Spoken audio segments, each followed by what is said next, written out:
జిల్లా అచ్చంపేట మండలంలోని రుద్రవరం గ్రామంలో ఎన్టీఆర్ విగ్రహ ఆవిష్కరణ కార్యక్రమం ఘనంగా జరిగింది. ఈ కార్యక్రమంలో పెదకూరుపాడు ఎమ్మెల్యే భాష్యం ప్రవీణ్, ఎంపీ లావు శ్రీకృష్ణదేవరాయలు, జిల్లా అధ్యక్షులు కొమ్మలపాటి శ్రీధర్ పాల్గొన్నారు. ఈ సందర్భంగా ఎమ్మెల్యే భాష్యం ప్రవీణ్ మాట్లాడుతూ తెలుగువారి ఆత్మగౌరవాన్ని ప్రపంచానికి చాటి చెప్పిన మహనీయుడు ఎన్టీఆర్. ఆయన సినీ రాజకీయ రంగాలలో తిరుగులేని వ్యక్తిగా ఖ్యాతిని గడించారు అని పేర్కొన్నారు. అనంతరం ఎంపీ లావు శ్రీకృష్ణదేవరాయలు మాట్లాడుతూ తెలుగు ప్రజలకు రాజకీయాల్లో ప్రత్యేక గుర్తింపునిచ్చిన వ్యక్తి ఎన్టీఆర్. గ్రామాభివృద్ధికి ప్రతి ఒక్కరూ కృషి చేయాలని అభిప్రాయపడ్డారు. కట్టిపడేశారు, మమ్మల్ని ఏం చేయట్లేదని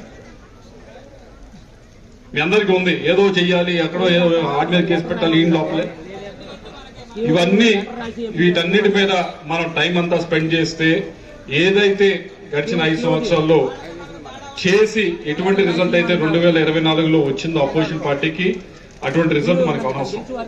మనం ఎంత అభివృద్ధి చేసుకుంటూ పోతే, ఎంత మందిని మనము